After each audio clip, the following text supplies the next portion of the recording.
it's time for your weekly dose of movie news, reviews, and the occasional rumor. Here's your host, Todd Vandenberg, Lee Vowell, and Rob Steele. This is Cinema Savants. And coming up in this week's show, Mulan, eating lots of moolah. He-Man and his missing relatives, and DC Comics trying to get some street cred back, and boy did they need it since it took, a whopping 6 days for the Avengers to pass Justice League. That's sad, kind of, on the part of Justice League.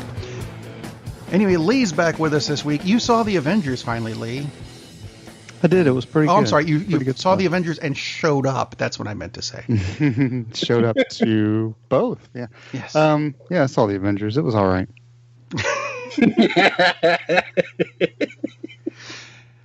I am actually astounded at how quickly this movie is making money.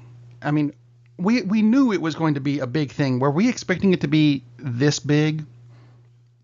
I mean, not this fast. Not this fast. Yeah, I agree. I thought it would be big, but yeah, not like. So when I saw it on was last Sunday, so it was opening weekend, right? And I saw it at I didn't see it IMAX or anything like that. I saw it at a regular theater in Knoxville, Tennessee, and got there 25 minutes before the movie was supposed to. Well, before the trailers start. So 25 minutes, walked in. We were trying to get 4 seats together because I went with my friend Donna and anyway, friend Donna and her brother and daughter Alex and I, and we walked in with 25 minutes. And I told Donna had to wait for her brother. I said, Alex and I will walk in. We'll say 4 together. That wasn't going to happen. They were already taken, so we had to sit 2 and 2 just randomly in the theater. That's how busy it was on a Sunday afternoon in Knoxville, Tennessee at 2 p.m. something like that. So. Yeah. It was ridiculous. So, yeah, I mean, I'd already known what $250 million is what it made the opening weekend. I'd already heard that before we even showed up, which I knew meant it was going to be busy, but I don't remember seeing Well, it's because you saw it on a Sunday, and the Reverend said to the congregation, "The Lord has said unto me, thou shalt see the Avengers after the service today." Well, exactly, and he doesn't like the Avengers, and that's why they all died at the end. So it's fantastic. So, I mean, but you think about it, the one part of you mentioned religion. How did they get away with Chris Pratt saying the thing about Jesus? I was like, wow, that was surprising. I was surprised with that. There were a lot of interesting lines where like, wow, they really pushed it. Like Doctor Strange calling Tony Stark what everybody knows he is, a douchebag. Yeah. Like, yeah. Okay, wow. Didn't see that coming. I'm glad it was there. Yeah, exactly. A lot of great things about the film. If you go to see the film, don't expect a happy ending. I'll say that if you haven't already seen it, and you already have probably if you're listening to this. But there were several things I really liked about the movie. One thing I maybe liked the most was how the characters who had never interacted before, how they did the interaction with those characters, with the dialogue, because those are some of the best parts of the movie, I thought. Absolutely. Yeah, especially like Thor, and he kept calling the Rocky Raccoon, he kept calling him a rabbit. I mean, it was just kind of funny. Gentle rabbit.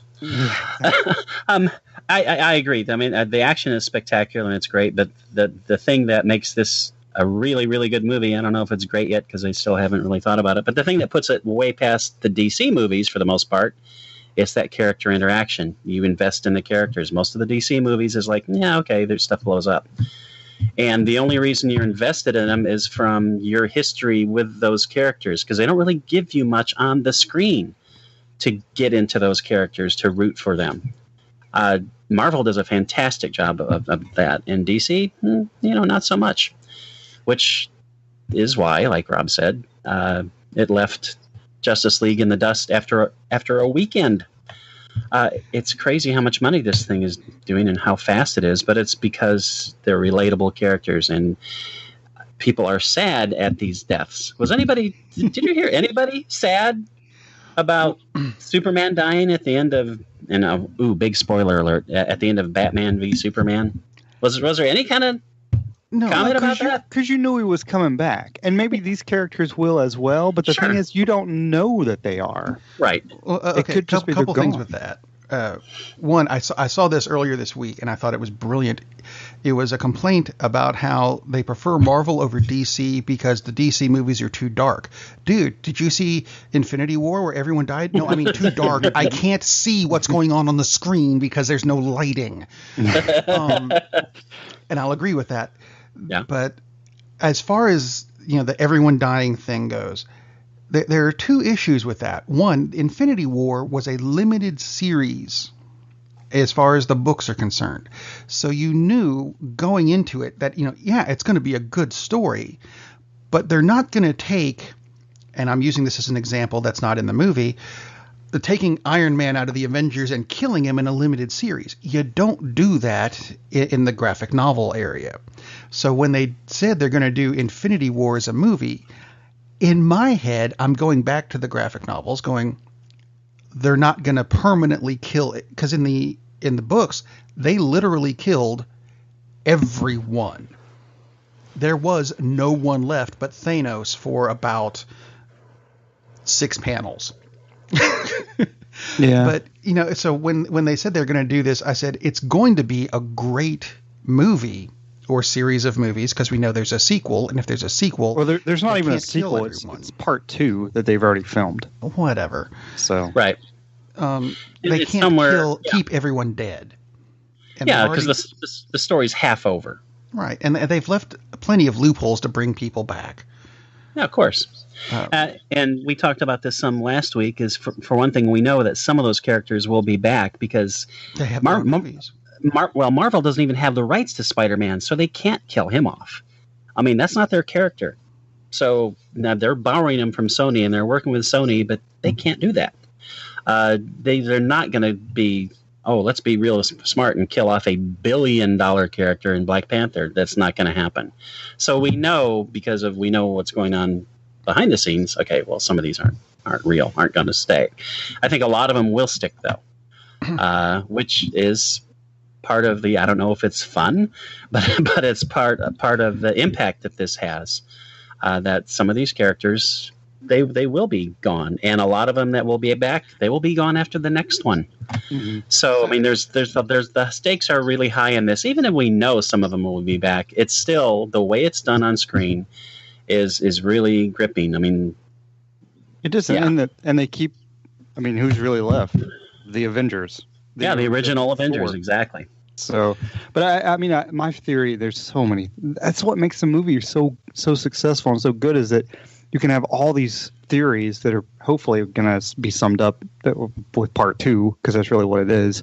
Right. But you have all these theories out there on what is it? Doctor Strange. Doctor Strange may know what's going to happen. That's why he talks about that one scenario and talks about the end game at the end. And I mean, I have a hard time believing they're gone for that reason, because first of all, some of them have movies coming out before the next Avengers film. So yeah, exactly. I will say because I saw it again this weekend just to kind of refresh and catch some lines that I couldn't hear the first time because the audience was laughing so hard. Mm-hmm. And it's better on a second viewing because there's so much going on in this movie. But it's so well put together. I can't think of any movie that's had so many characters. And Marvel got blasted for saying, it's the biggest crossover in history, and people would bring up ridiculous ideas. It's like, whatever. It's a huge crossover event, and there are dozens of important characters in this movie, and everyone basically gets their moment to shine. Yes, they do. And the pacing and the editing and how they flow from one to another, it's brilliant. I mean, this movie is so well done. Could it have been better? Probably. I'm not sure how, but you pretty much can always make a movie better. But it's just so well done. This could have been such a freaking train wreck. Yes, it could have. With all these characters and the outcomes. I mean, it's just the Russo brothers are just absolutely brilliant with this. I mean, it's considering the task they had ahead of them. Let's wrap up the past 10 freaking years of a studio's output. That's a pretty high bar, and And the thing goes so fast too. What is it? 2 hours and 40 minutes? And exactly. That's exactly what I was thinking. It feels like an hour. I mean, it just flies. It's gone. And I know that's that's what I was thinking when I left the theater. I was like, is that it? Because it's like, I mean, that's not really it, because we know there's a part two, but it's like, but the movie just flew by. I mean, and it wasn't like, oh, it's just all action and it's just, it's just flies by because it's just one big long action scene. It's not. But it is. Yeah, I mean, and you hit on it perfectly. Every character has some moment or two in that film that really, like, this is their, I mean, Chris Pratt is he is Star-Lord. I mean, it is, they don't change character. And when, that battle scene that ends up unfortunately becoming moot because of Thanos comes back anyway. But when Thor, I mean, people cheered when Thor came back, and it was my God, badass. I mean, he's going to kick some ass, right? No, pardon my language, but that's exactly what the whole point was. And he does. I had one person in a review or a comment, they said, is like, well, why didn't he come back a little bit sooner? And it's like, well, it wouldn't make any difference if he didn't came back sooner. It's like, because that's how long it took. So some of the comments about it, negative comments, are weird. And like I said, yeah, there are probably things that could have been done better or differently or whatever. But the fact it's done as well as it is, to me, is amazing.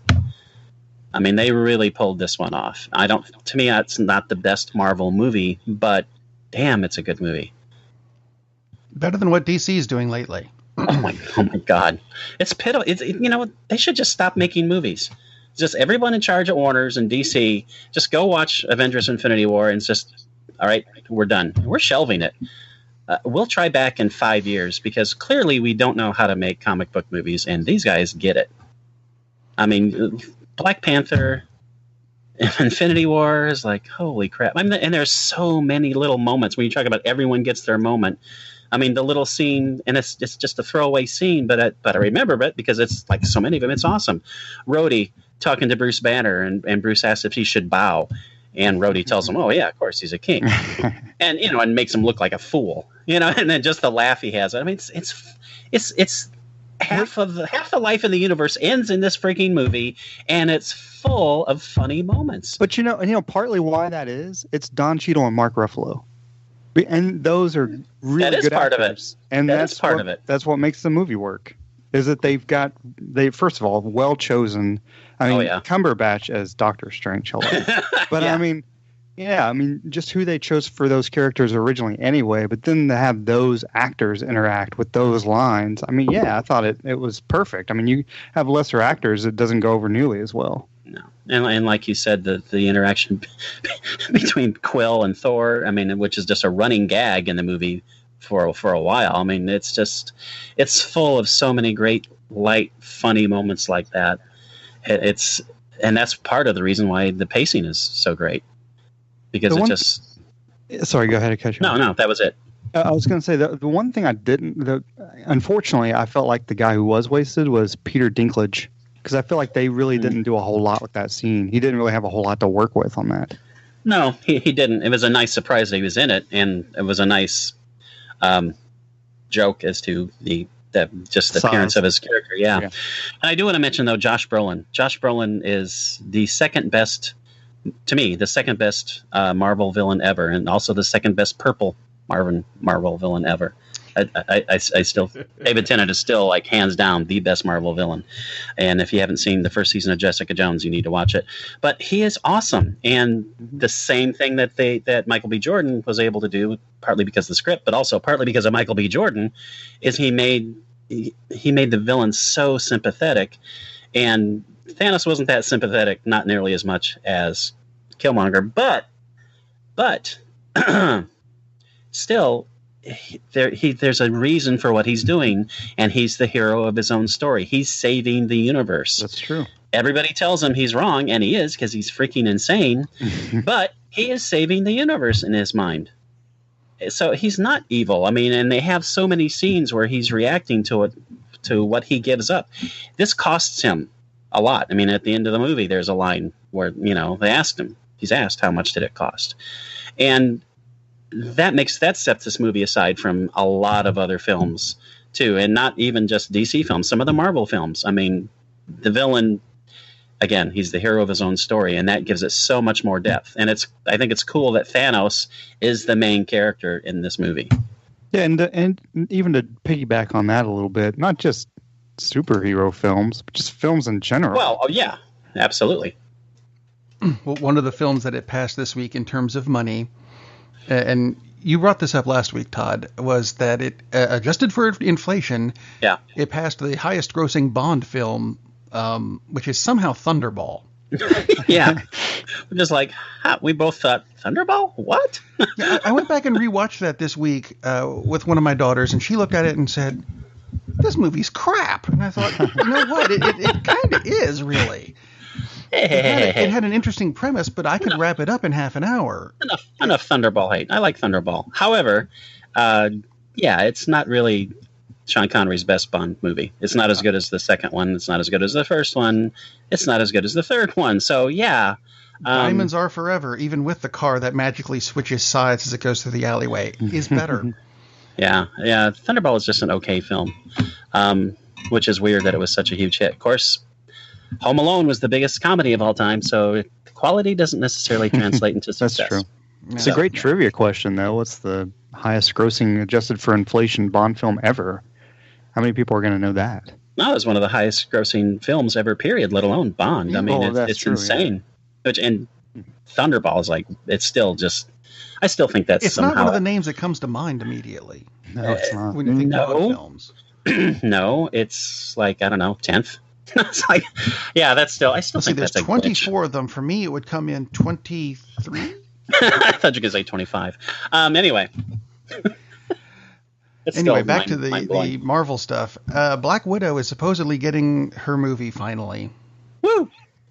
Ooh, guess who'll be back then? Not necessarily, because they could do a prequel, obviously. Right. Yeah, they've said there's going to be prequel elements to it. Mm-hmm. But they're really wanting to get the director right on this, apparently, because Marvel has allegedly interviewed over 60 directors. Well, they need to get it right because people have been... I don't know how many they normally interview, but that's overkill, isn't it? I don't know. People have been screaming for this movie since she first showed up, and it's about time. So they need to get it right. Yeah, I mean, if we're hiring for a position where I work, we may interview 15, but if we're spending $300 million on a movie, I mean, 60 sounds relevant. We want to get it right, and I get that. Yeah. That's, wow. And they went with M. Night Shyamalan, as it turns out. So I don't know. And the twist is, she's a man. Or Tarantino. Maybe that's a teaser for later in the show. Oh, that would be fun. Both of them together, they're co-directing. Star Trek movie, and then it does Black Widow. That would be fun. Tarantino would probably be like, dude, you have no talent. Let's just let me, use your name, but let me roll with this. That would actually be pretty cool if Tarantino did a superhero film. It turns out the blood is really an alien. Wait.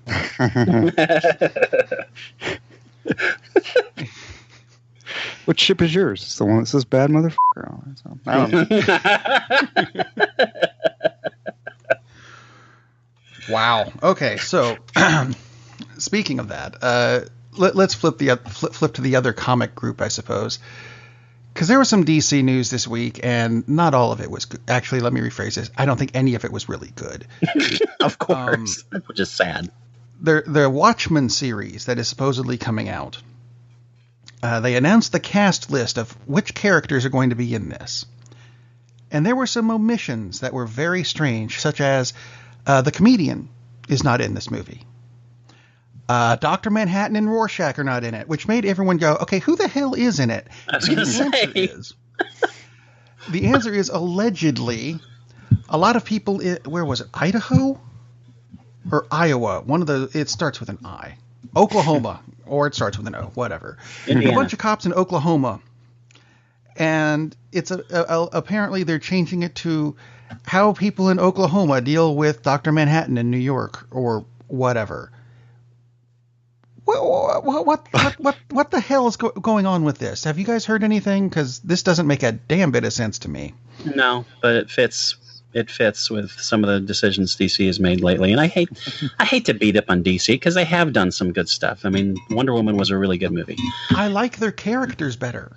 Oh, yeah. Well, I Right. don't know if I like their characters better, but I like them just as much. And as we've said, probably every show, their animated universe is like hands down amazing. Although not so much lately.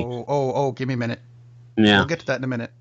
Well, I But- think that just the character part is, but they're more definitive characters. I mean, Superman, Batman. I mean, the who you have in that, you could do great.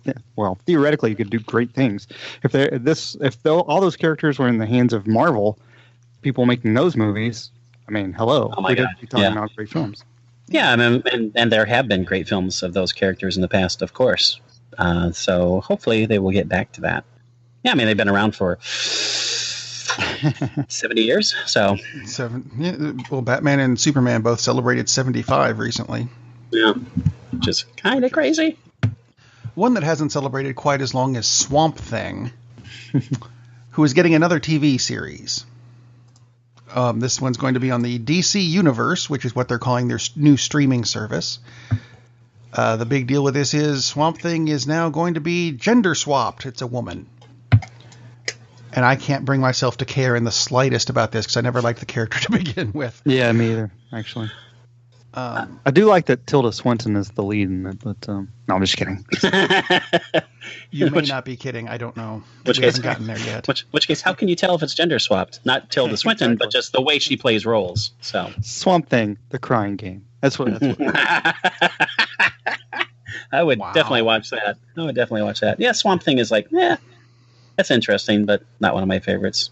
I would rather Okay. see a Solomon Grundy series. That would be fun. How about this then?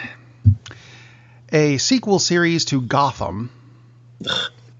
And boy, I don't like the idea of Gotham just because it's in the Bat universe without Batman. Right. And that's what they're doing with the series called Metropolis. Guess where this is going? Yeah. Before Superman shows up, it follows the adventures of Lois Lane and Lex Luthor as they investigate the world of fringe science and expose the city's dark and bizarre secrets. No. Pass. Hard pass. I've watched about an episode and a half of Gotham and was so Did it have Fish Mooney in it? my expectations were fulfilled. It sucked. I mean, the whole concept of it's like every single villain in the Batman universe, they all went to high school together. It's like, okay, just stop already. Wait, what? No, don't. And yeah, like you said, let's not have Batman and just, for God's sakes, what an utter piece of crap. Speaking But I really like it. Sorry. No, you don't. No. Speaking of utter pieces of crap, Woohoo! That's my DC has introduction. released already this year 2 of their supposedly much better animated movies. Yeah. And, oh dear. You remember when Batman and Harley Quinn came out and we looked at it and went, I think they're starting a downward trend, or at least I hope they're not, because this movie really, it blew. It really did. So in keeping in that vein, oh dear, Suicide Squad, Hell to Pay, which I thought was going to be a sequel to their previous Suicide Squad movie, which I thought was good. The animated one, not the live one. What was it? Assault on Arkham, which I thought was fun. I'm so glad you clarified that. Yeah, Assault on Arkham is pretty good. Hell to Pay confuses me for like the first 3/4 of the movie, because with as much mayhem and chaos as the Suicide Squad and the people they're up against in this movie create, you'd think one of the good guys would have popped up and gone, all right, knock it off. But they didn't. And then about 3/4 of the way through, there is an absolutely wonderful surprise that makes you go, oh, that's where we are. And it makes sense. And I don't want to spoil it for those of you who are still interested in seeing it. Nobody wants to see it. Spoil it. I know. But No, don't spoil I'm it. being nice. Yeah, be nice. It is actually up until that point when you see the spoiler of, and you go, oh, that's where they are. That is a spectacular moment that you need to see the rest of the movie for that to make sense. Then you can turn it off, because it goes downhill from there. It leads up to that one thing, and you go, that is a cool plot twist. But doesn't quite make up for the rest of the movie, which is crap. I'm going to ask you one question. Is Go ahead. Is the plot twist Dr. Fate? No. Well, then I don't care. You'd think, and yet no. I love Dr. Fate. So do I, actually. Needs to be a Dr. Fate movie, hint, hint. It totally needs to be better. And by the way, Oh. can we get the Martian Manhunter just a little screen time on the big screen someday, please, for God's sake? He's in Supergirl, which is a Yeah. start. Big screen. Big screen. We're working our way up to. Did you notice that Dr. Fate made a cameo in the Constantine series? Yes, I did. I First totally episode, very yes. brief. And how about a Spectre movie? Spectre movie would be fun and it has to be kind of a standalone thing because they can't really throw in Spectre because that just blows up the whole Spectre was in Constantine as well. thing. Movies. And did have back when they were doing the good animated stuff, there was a Spectre animated short. I have seen it, and it's awesome. I liked it. It was really good. See, I don't even like the horror stuff, but I liked this. Yeah, DC needs a hero who is the spirit of vengeance and just goes around boiling people alive. I mean, that'd be awesome. Now, something that could have had that in it, but didn't, was the other DC animated movie. Oh, I thought you were going to say Cleveland Browns tryouts. Anyway. I think the Cleveland Browns tryouts went better than this movie. Oh, my God. Yes. It's actually heavily anticipated and not out yet, but I got an advance copy because I'm good that way. I have connections. Anyway, Batman Ninja, which looked very strange, and people wondered how is this going to work? Because it looks like it takes place in feudal Japan. It does. And the reason they do that is because Gorilla Grodd somehow got himself a time machine and zapped good chunks of Arkham Asylum, including Batman, and for some reason, every incarnation of Robin, and Alfred, who was for some reason napping in the Batmobile, if I understood it correctly, all got zapped back to feudal Japan, but because of a temporal thing, they all showed up at different times, so Batman shows up last, and everyone else has already established themselves as, Joker is a crime lord, and Grodd has gone off and likes bathing in hot springs for some reason. I don't know why. He's itchy. That's why. I guess. Could be. It's got mites. The Batmobile does make it back in the high-tech Batmobile in feudal Japan. I'm sorry, what? Really? That's interesting. It doesn't last long. Somehow. It gets beaten up by arrows. The whole thing... And my daughter will back me up because she watched this with me because she wanted to see this, and we both decided that the animation and art in it that we normally like with the DC animated movies is not there. Oh, that's fun. This looks like a cutscene from a video game. Ooh. That is an hour and a half long. Wow. Yeah. We kept pushing buttons on the remote hoping to get back to the game, and it just didn't happen. The story's not spectacular. The art and animation is questionable. And seriously, for DC, I'm hoping they get back on track because this, it doesn't work. It's wrong. It needs to be fixed. I don't like it. Yeah, that is sad because they have done a lot of great movies. I mean, I've watched Flashpoint Paradox probably 6 or 7 times, seriously. Yeah. Justice League New Frontier, same thing. I mean, they've done some awesome animated movies, which we've said, guys, you've got a script, just put that on the big screen and you're done. But for whatever reason, they don't do that. Yeah, it's a kind of a disturbing trend.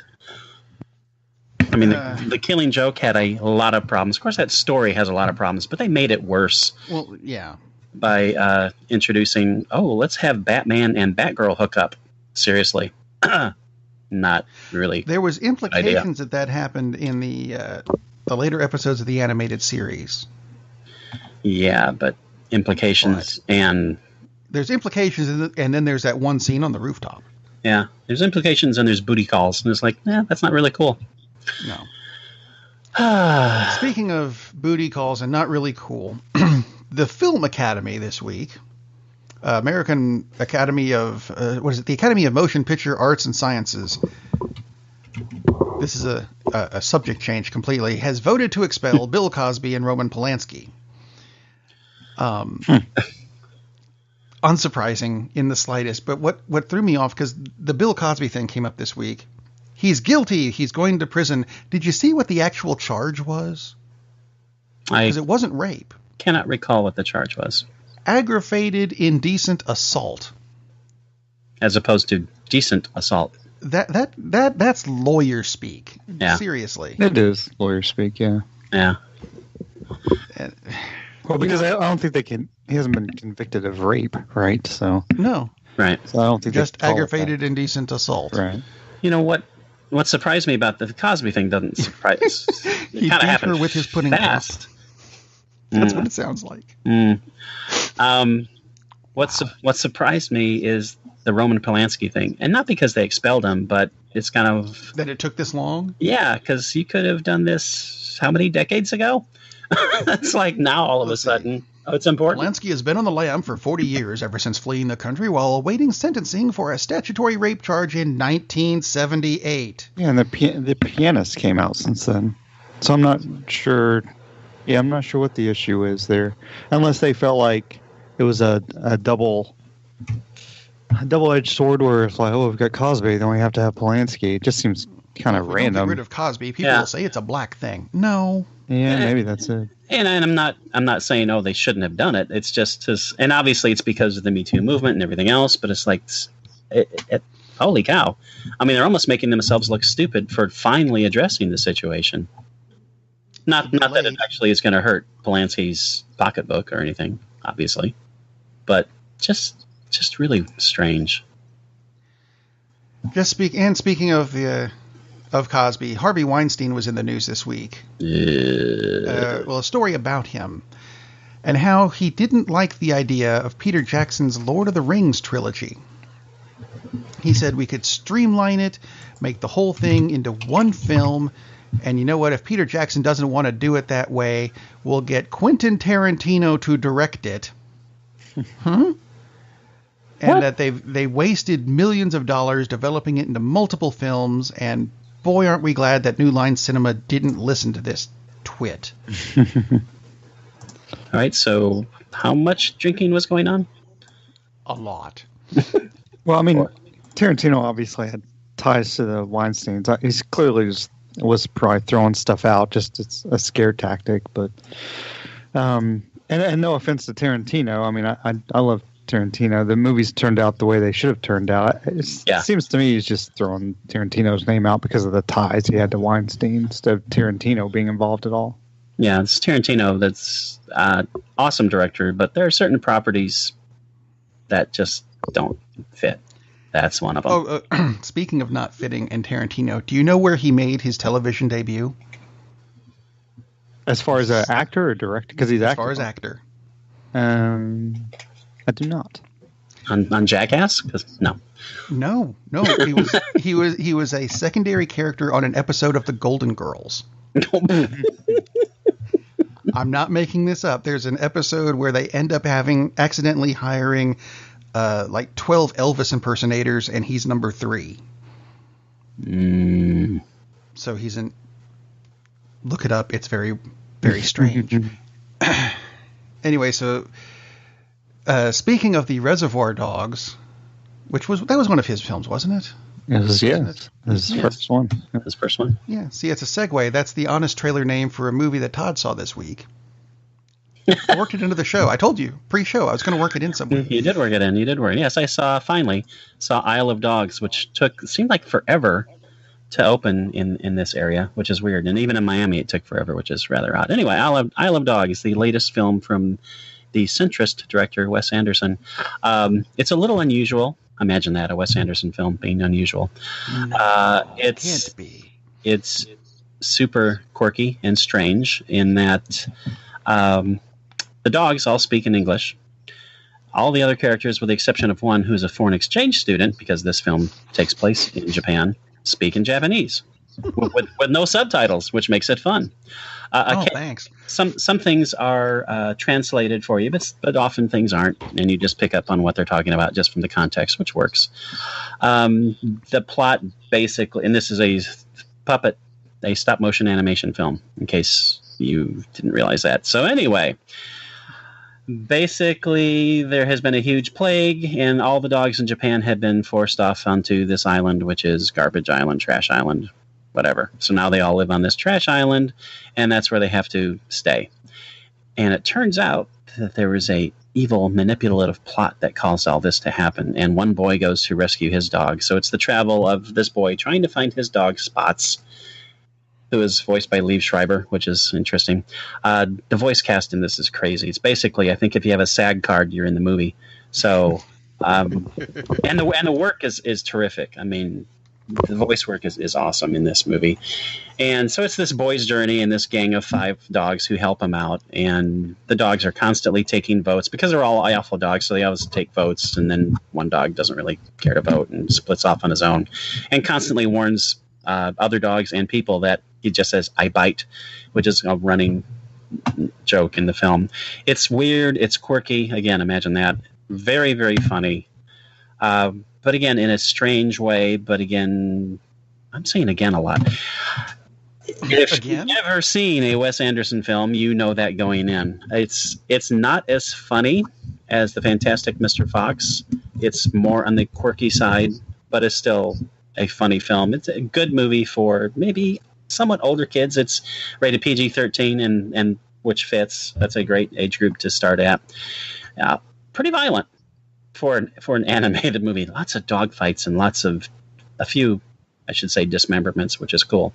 But I really enjoyed it. It's a strange, very strange movie in the fact that probably half the dialogue you don't, unless you speak Japanese, you have no idea what the hell they're saying, which makes it kind of cool. It'd be interesting to see someone who does speak Japanese go see this and see if they're actually saying something. I'd be interested to see. Well, I mean, again, from the context, you can get what they're talking about. But there's an interesting comment on just how awful corporations can be. Not all corporations, but a lot of them care so much about profit that they do bad things. And this corporation certainly does. And the tie-in of the corruption of the tie-in between government and corporations, which has been a big problem in Japan. And so it's interesting now. Okay, not just Japan, come to think of it. Anyway, fun movie, weird movie, but very fun movie. And the acting, everyone just does a great job on this. Very, very cool, strange flick. But I really enjoyed it. Yeah, and if I could jump in real fast, being the Wes Anderson devotee here, yes. I think. But I still haven't seen it because it just arrived to Knoxville last weekend when I was actually watching the Avengers. But he's always used a lot of Asian influences and has a lot of Asian people working on his film. So if someone from Japan were to watch the film, I would assume he would make it in a way where it would actually make sense to them because he seems to do that anyway. But yeah, or does it, if you go to Japan, is it all in English? I actually saw an article about that. Oh, crap. I'll have to get back to it. Yeah, it's not in English, but I can't remember. There's a point. But Swedish. Yeah, it's all in Norwegian. Stellan Skarsgård does all the voice. But it's because he's Norwegian. But yeah, I was going to ask Todd if you thought it was more Moonrise Kingdom than Rushmore, just as far as the humor and the value got out of it. Much more Moonrise Kingdom than Rushmore. It's, and one thing too is the dogs. The dogs do not understand the people talking to them because they don't understand Japanese, which which makes it really fun because dogs don't actually understand what we're saying, but that's a strange way to represent it because the dogs all speak English and just talk among themselves, and it's not translated as people don't hear them barking. It's just if that's not addressed at all.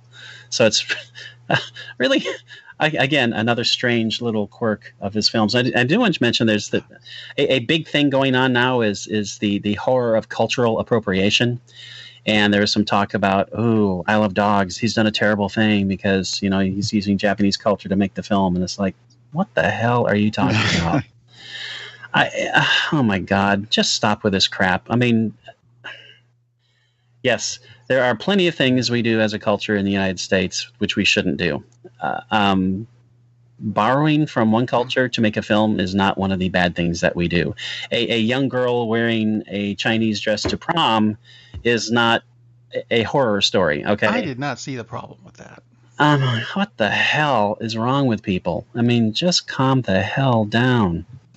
There are plenty of important things to be upset about, which is not the purview of this show. But using Japanese culture to make a movie about dogs, an animated movie about dogs, that's not one of them. No. No, actually, oddly enough. Speaking of a dog of a movie. What? I've lost the guy's name. Kevin. No, Paul Feig. Kevin Bacon. Oh, thought you were talking. Paul Feig. He says he wants to do a sequel to Ghostbusters. Not the original version, the one that just came out and bombed. Well, if they get a good script, I'm all for it. They might try that.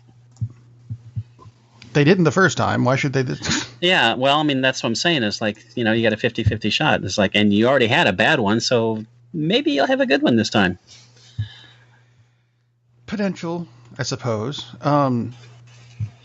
It's something else that came out this week that I thought was interesting, and it goes back to a really bad movie and a horrible TV series and some of the most bizarre toys I've ever seen. They're talking about making another He-Man movie, but they've made a plot twist this time that makes it almost interesting. Gender swap. It's She-Man. Wow. It's RuPaul. Oi! RuPaul. No, don't do that. I have the power. No, I guess not. It's another Tilda Swinton doll. Yeah. You can't have enough of those. The concept behind this is that, and I had to dig up these names, which is very strange. King Randor, I had forgotten his name, apparently had 2 kids. Ooh. The first one is Keldor, and he became estranged and wandered off somewhere. So Prince Adam, because that name goes with Keldor and Randor. Adam, yeah, sure. It does. Yeah. These are my sons, Bill, Steve, and Hayorki. No, that doesn't. Anyway, Adam ends up becoming He-Man, but Keldor, the son who's exiled, becomes Skeletor. So he's actually the rightful heir to the throne. Ooh. I think that makes it a more interesting. Oh, look, we might have a story in this one, kind of thing. That makes it almost interesting enough to care. Almost. And yet. I suppose I should mention this. Because they're also remaking Mulan, which is considerably better than He-Man. They're talking about how much money the live-action Mulan is going to cost, and right now they're looking at a price tag of $290 million. Are they rebuilding China? I mean, I'm not sure. Brick for brick. I'm not sure how that happens. Well, they're not. I don't know. Maybe they're not using CG to make the armies. They're going to hire somebody and have to build armor for every individual person in the soldier for the long shots. I don't know. Can't they just use the stuff they had for Lord of the Rings and? See, that's what I was thinking. It's not like they haven't done this before. That's a lot of money. That's a lot of money. It's a lot of money, yeah. That makes no sense. And it'll never be released in China, so. No. Which, speaking of being released in China, Avengers Infinity War hadn't even hit China, didn't even arrive in China. I thought the 11th, I think it comes out.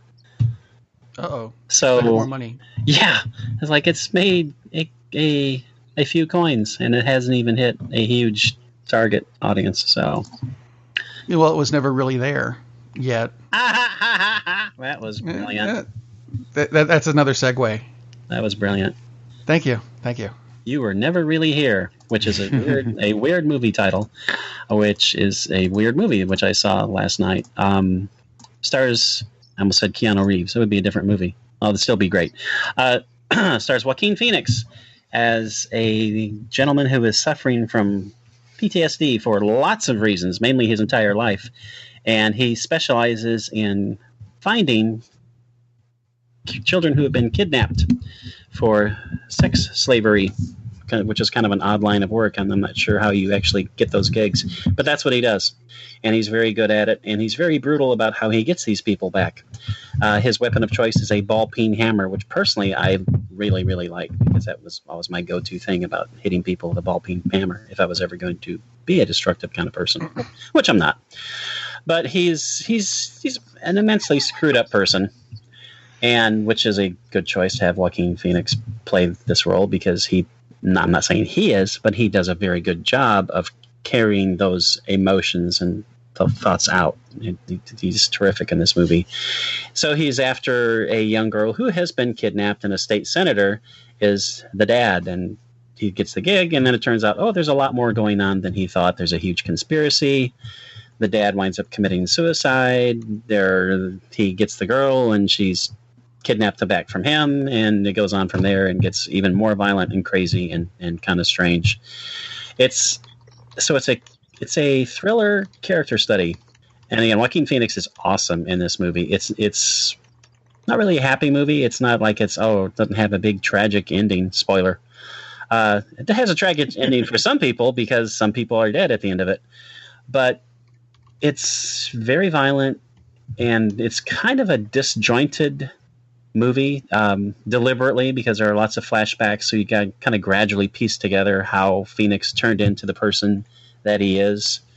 So you see scenes of, this might be one reason why he's so screwed up.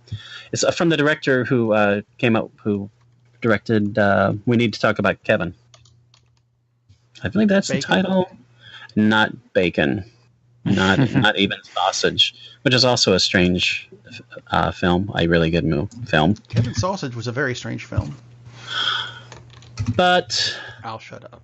Definitely, yeah, We Need to Talk About Kevin. Definitely a really good, but kind of a harrowing journey. I mean, this is far more than a dark film. I mean, Warner Brothers would be proud to really release this as a DC Comics movie, because it goes in some really, really dark, scary places. Not the most enjoyable film to watch, but it's really, really well done. And Joaquin Phoenix is awesome in this. He is like off the charts great in this, seriously. And of course, it's really early in the year, but I would not be a bit surprised if he was not nominated for an Oscar for this. He's already won, I believe it was Cannes Film Festival. He won the Best Actor award for this. So super. Could be too early though. Too early in the year though, right? Hard to tell. Yeah. Typically goes later like on. Picture, yeah. You know? Yeah. Usually the later the release, the better. But every once in a while, something will sneak through that came out early. I mean, like Get Out. I mean, it came out in March and got a lot of notoriety. Did really well. So maybe. Regardless, it's one of those movies that you will want to catch. You know, if you are smart enough to have MoviePass, go ahead and use MoviePass for this movie. Oh boy, really, really good flick. Speaking Not happy. Of MoviePass. Good. Yes. There was news about it this week, but I forgot to put it in my notes. There's news about it every week. Okay, so this week the candy asses are complaining that they're ruining MoviePass. Okay, so this is how they ruined MoviePass. You cannot watch the same film more than once. I didn't think you could anyway. Well, you're not supposed to, and now it's built into the software that you can't. It just won't allow you to select it. Which at first I thought, well, what difference would it make to them? But they're promoting viewership of all movies this way, so the movie industry should really like this, because this is helping smaller films make money. So I think that's a good thing. And it's restricted to one device. Now, before you always had to. You were supposed to show ID. A lot of theaters weren't doing that, but they're supposed to ask for your ID because it's one account and one person is supposed to use it. You're not supposed to hand it off to your BFF and say, oh, here, go use this. The point is one person uses this. So if you're complaining that you don't get to use your $10 a month subscription to give to all of your frickin' cheap-ass friends to go see 30 movies this month, what the hell is wrong with you? All they've done is set in place, basically coded in the restrictions to make you live up to the agreement that you signed when you paid for the damn thing. You don't share the account. You watch one movie one time, and you get to watch 30 movies a month. They haven't done anything except enforce the damn agreement. So all of this, How dare they? all this crap about, oh, MoviePass is terrible. Oh my God. It's like, you're a moron. You're a moron if you think that's bad. It's just, and a cheapskate. So the hell with you.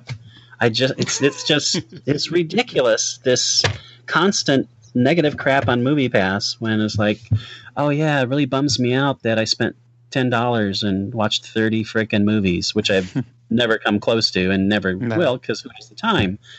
But you're mad because you can't palm it off. You can't have your friend up in Ohio download the app and use your account. It's like, no, make their cheap asses spend the $10. How exactly do you think this company's ever going to make money and sustain it and keep it going so you can go see your movies? For God's sakes. Sometimes never mind. I don't get people sometimes. Often I don't get people, and there are bigger reasons that I don't get people, and this is just a small example of it. But I would like to see a positive article about MoviePass, like, oh my God, this is cool. I saw 6 movies this month, and it cost me $10. Isn't that awesome? Oh, instead of, oh, this sucks because I can't buy my soda, my popcorn with it, or I can't pay my rent with my MoviePass. No, you can't, dumbass. It's for watching a movie. That's what it's for. It's not a credit card for whatever the hell you want. It's for watching a movie. Period. Right. It's for you to watch a movie a day. Hey, just to kind of talk about something we were talking about, Mulan. Have you guys looked at the cast for this Mulan live action thing? The cast is amazing. Tilda Swinton, Jet Li, Donnie Yen, Li Gong. I mean, the cast is crazy. It's like, it is. I'm going to see that. I don't care if it costs $200. It's not costing me $290 million to make. I think I'll go see this. I don't really care about the story. Well, that's true. It's not costing you $290 million. That would be. You would need MoviePass if that was the case. That's right. Yeah, that is it once, though. That is a crazy cast, though. It is. Maybe that's where the $300 million is going. Well, that's why I looked up the cast. I was like, "Is there somebody in there who's taking up a bunch of the money from being cast?" But I can't imagine. No, I mean Jet Li's, but I can't imagine any of those people being like, "I'm worth $100 million, and you can make the movie for whatever." Tom Hanks is in it. No, with Tom Cruise. That would be Dwayne Johnson. It's more like Tom Cruise as Nick the horse. Cage. I could see Cruise and Hanks being kind of worth the money because their movies make money. But Nicolas Cage, I'm not sure at this point, but he still eats up a lot of the payroll. Nicolas Cage. Nick Cage. If people still bought DVDs, every other movie he makes would be a direct DVD release. I mean, that dude is just cranking out the crap these days, which is strange because he's a great actor. Kirk Cameron's films all make money, but I mean, I can see him doing that. But Kirk Cameron's movies cost like $12 to make. I think he actually uses his MoviePass credit card to fund them. Kirk Cameron stars in Mulan: The Resurrection. Okay, so speaking of casting and resurrections and stuff, see, eventually we'll get to a segue. Casting news this week. They're talking about rebooting Spawn, the Todd McFarlane book. And the name most recently attached to the character is Jamie Foxx. And I loved the way this article announced that Spawn reboot is reportedly eyeing the Amazing Spider-Man 2 actor Jamie Foxx. And I thought, wait, that's what you're attaching him to? Really? It's like, let's pick the worst possible example of Jamie Foxx's career. Are you sure you want to use that one? Because it's a comic book movie. Because it's a comic book movie, exactly. How stupid! Wow, like, that's awful. It's like what site was that on? He needs to sue them. Don't remind people. It's actually comicbookmovie.com. That is where I first found it and went. Really? Yeah, that's sad though.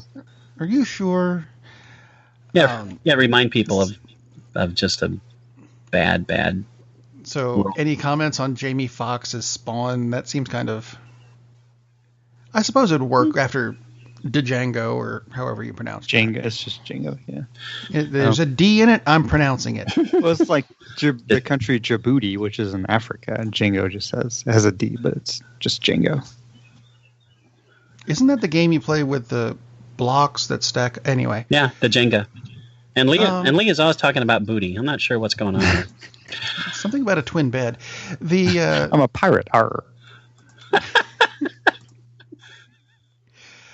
I've brought up the Dora the Explorer live-action movie a few times because I'm curious to see where they're going to go with it, because all my kids were pretty much raised on Dora and Scooby-Doo and Super Friends, but that's not the point. Have you guys ever heard of an actress named Isabella Moner? No, but judging from your silence, I'll go with no. But it sounds like she's in several movies with Stormy Daniels. No. Oi, this is underage, Bill Cosby. Just saying. Apparently she was in Transformers The Last Night, which I think 6 people saw, but we were not any of them. Anyway, she's playing Dora, and she's Hispanic. That's the best I can do at this point. That's pretty good. It's funny, she's from Cleveland, Ohio. Like, really? I'm not joking. Like, that's really where she's from. I would assume she would be like, a Hispanic actor, but she's from Cleveland. It's interesting. I'm looking up her on IMDb, and I don't. Transformers is the only thing I would that remotely. Looks familiar. Yeah. So anyway, how about movies with trailers? Did you guys see the Ant-Man and Wasp trailer? I have. We haven't talked about Marvel enough this week. I have. I saw it. Unless there's a new one that's come out. I saw the one that came out. I think it came out. There was one that came out, Tuesday? I haven't seen the most recent one. It looks like the first one, only with different scenes. Okay. I actually like the first one. The first one, I mean, it's got Evangeline Lilly in it, so I'll probably see it. But I mean, actually, I thought it looked pretty fun, which is exactly what it should be. It's got funny stuff. See? There we go. Go see Ant-Man and Wasp. Other trailer came out this week that had an interesting plot twist that I wasn't entirely expecting. Me either. I know what you're going to go with. Where you're going to go with this. Yeah. Taron Egerton. Well, that wasn't the plot twist I was thinking, but... No, starring as Robin Hood in the movie of the same name. Where... the interesting twist is it looks like maybe DC has some influence on this because it looks a lot like Arrow, only set back then, where Robin Hood is a secret identity of Robin of Locksley, apparently. Well, I thought the twist was that Spawn is in the movie too. That's what I thought too. Yeah, he's in the background. Well, he's Little John, isn't he? He's actually a slave, and actually Samuel L. Jackson is actually his. No, I'm just kidding. That's all. Yeah, he's Little John, but I Samuel L. Jackson is the house monk. Yeah, I'm not sure how to feel about that because it doesn't make sense, honestly, to have an African American in that time. It just doesn't, and it's I know that we have to be. You mean like Robin Hood, Prince of Thieves? Well, yeah. I mean, it just doesn't actually made sense because they had the storyline of bringing him back with him from the Crusades. Maybe that's the case, but in the trailer, Jamie Foxx just sounds like an American actor, right? Yeah. So it's not like he's playing with some kind of accent where he would have been brought back from somewhere other than Cleveland, Ohio, for instance. And it just doesn't make a lot. No, then he would sound Hispanic. That's true. That's very true. Yeah. But no, I think that's I might still be willing to go see it, but and I don't have obviously anything against African American actors being in films. It just this film doesn't seem to make a whole lot of sense unless it's somebody being brought back from. But then you wouldn't have an American accent. I feel like I'm having to suspend maybe he's turning into Kevin Costner, where he doesn't have any accent other than his own. Yeah, well, but he's not the lead either. Clearly, that's true. Clearly, he's coming back from America. That's right. He's coming back from America during the Crusades. I went to this place called Starling City in the future, and there was this guy named Oliver Queen. He was a king in Africa, and he came to America, and now he's being reversed, and he's just playing Eddie Murphy and Arsenio Hall somewhere in this film. And it's just like Arsenio definitely has to be in the movie. Yeah, have you seen our local band at the tavern? It's called Sexual Chocolate. You might enjoy this. So. Mark Henry's in the movie? What? Oh, jeez. It is odd casting. I will just say that. And Jamie Foxx is awesome, but it is unusual casting. As was Morgan Freeman in Prince of Thieves. Although the casting of Kevin Costner's accent was by far the worst part of that movie.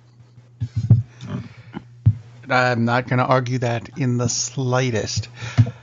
Well, we are kind of running out of time for this week's episode, so I'm going to put Lee on the spot with something he should have done last week if he was here, but we cut it out of the show because he wasn't. That's fine. Lee, do you happen to have a greatest TV program of all time for this week? Yeah, actually, instead of going, so you guys have seen Seinfeld. You like Seinfeld, right? It's a communal show. We got 4 main people on it. Really, it's Jerry Seinfeld, but it's really it's a entourage that's involved in the TV show and the different storylines, and each show has different storylines that 2 or 3 things, plot lines are going on in each show, and that makes it interesting because the characters are interesting. But that same kind of premise also belongs to another show where in Seinfeld they all kind of get along and they all mutually like each other. But you take that same kind of feeling and you transpose that over to It's Always Sunny in Philadelphia. Oh, I thought you were going with Andy Griffith. That's right. But wow. Have you guys seen It's Always Sunny in Philadelphia? Yes. Okay.